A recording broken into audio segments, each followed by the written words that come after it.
Welcome back to Music and Wood. Today, we're going to build a ramp. The first thing you'll want to do is figure out the dimensions of the ramp you're going to build. In this case, we're going to be building a ramp that's 2 feet wide and about 4 foot long. And I'm going to use a radiused lip so that we can get a little extra kick off of it, rather than a straight lip. After you've figured out your dimensions, you'll know what kind of wood you'll need to get and how much of it. I chose to get 2 4x8 foot sheets of plywood because it was cheaper to buy the large sheet and chop it down at the store so it would fit in my car and bring it home, rather than buying the smaller 2x4 sheets. So that's a tip there if you want to save some money.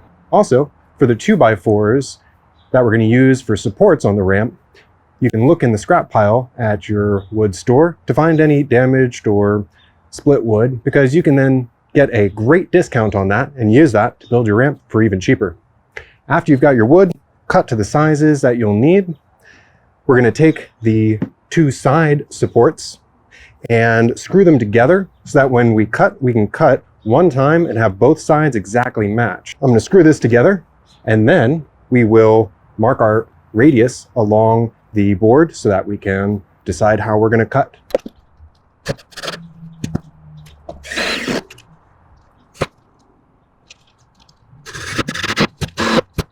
After you've screwed your 2 sides for your ramp together, you can then take something that's not going to stretch, like wire or a somewhat thicker rope, and you want to measure out the distance of the radius of the lip or the platform of the ramp that you're going to create.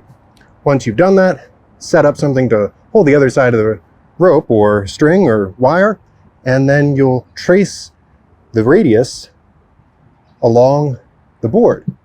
An easy way to get this lined up is take one side of the board and line it up to where you want it to be on your ramp, and then line up the other side as well. In this case, I'm going to make this about 3.5 feet long. It's about 3 feet and 4 inches, so just a little under 3.5. And I want to allow just a little bit extra on the lower lip portion, the front side of the ramp. Now we get to scribe.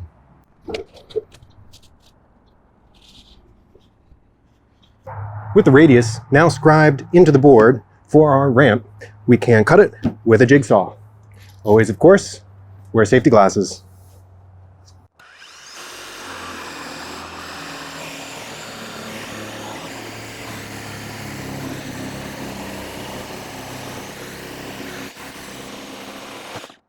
Now let's remove the screws holding the 2 boards together. Since our platform is going to be 2 feet wide, we're going to want to cut the supports just slightly shorter than 2 feet. And that way, the ramp will sit nicely flush with the side of our supports. So let's measure that. That's 1.5 inches for these 2 boards together. So we'll take 2 feet minus 1.5 inches, and we'll get 22.5 inches. And that's what we're going to cut our boards to.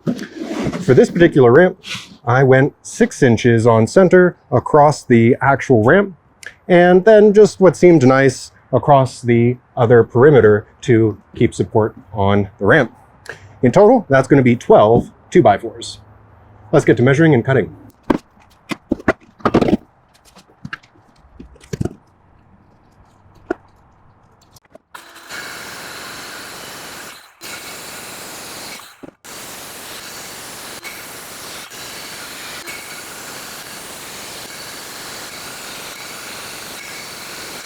We now have 12 2x4 braces cut out. Let's try to screw it together and make a ramp.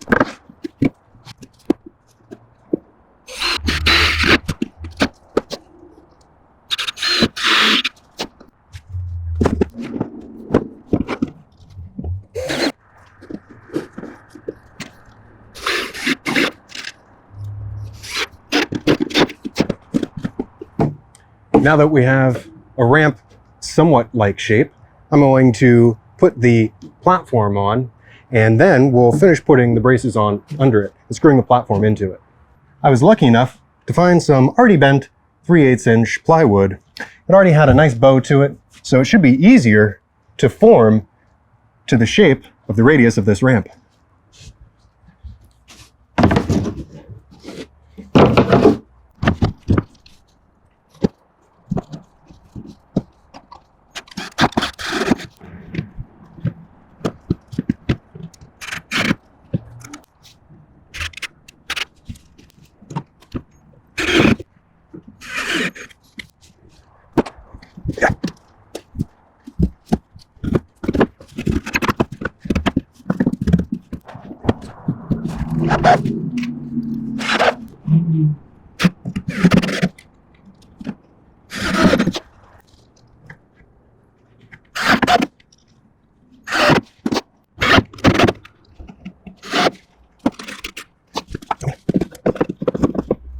And there we go. A nice new ramp built, ready for full signature.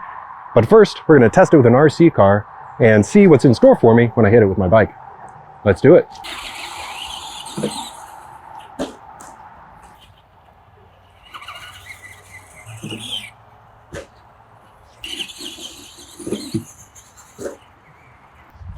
Loads of fun to be had with the RC car and the ramp. Based off my testing with the RC car, you can't go too fast or the front wheels may go a little too high and then you land straight on the back wheel. So obviously too fast wouldn't be great, but too slow, no good either, because then the front wheel will just go right down onto the ground. And we're going to send this to flat, so there's no easy transition off the ramp.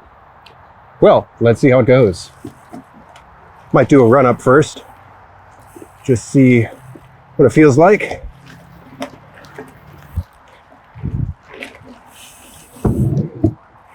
Oh,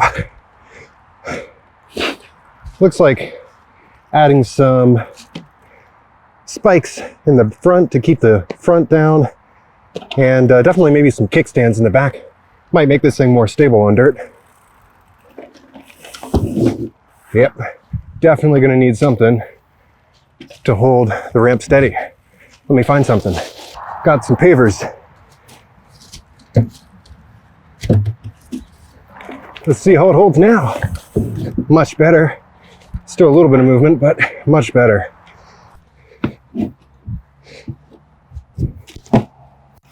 All right. One more run up and then it might be time to do it. That's it. All right. Ready for a full signature. Well, it's got quite a kick at the top of the lip with that rather tight radius of about 7.5 feet. So it really does lift up the back end. You don't even have to work to get off it. Let's go again. Nice.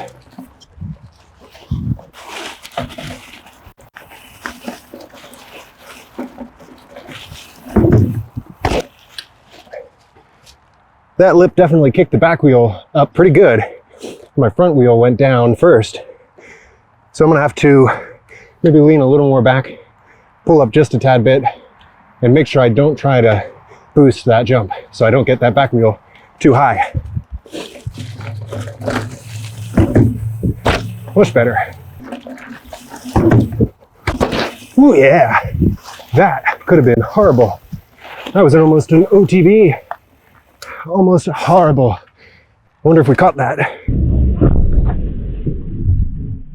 Right about at this point, I thought I was going to go face first into the dirt.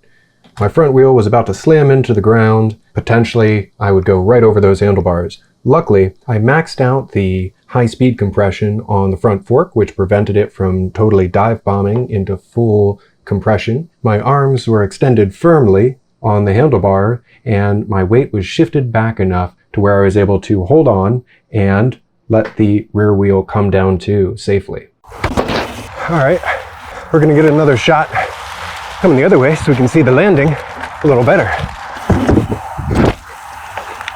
After that almost OTB, I'm definitely leaning over the back of the bike a little more because I definitely don't want to go face first into the dirt. Let's try it again.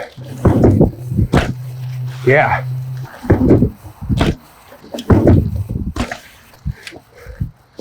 Well, I think I'm getting the hang of it. It looks like if I want to go a little faster, I just have to lean back on the bike as I'm going off the lip of the ramp. If I put more weight over the rear, then it seems to keep it down and doesn't get kicked as much from the front of this lip. Let's try once more.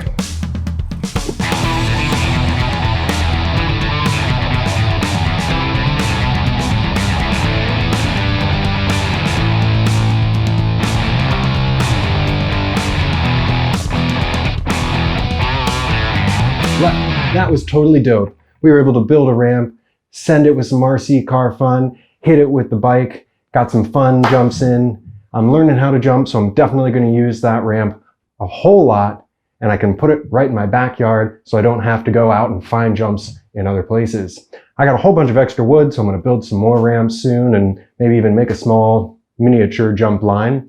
So possibly stay tuned for that. Also, I want to thank you very much for watching, and if you like this, please hit the like button and subscribe. And if you subscribe, you'll be able to follow along with this. I'm building a guitar, and right now I'm in the final phases. Wanted to give a sneak peek. This is going to be my next guitar and my first guitar build. I'm just applying the clear lacquer coats right now, and then I'm going to be applying the clear lacquer coats to the neck. But everything else is ready to go. Once it cures, I'm going to buff it, put it all together, wire it up, and then make a really fun video about it. So stay tuned, and thanks for watching Music and Wood. I'll see you next time.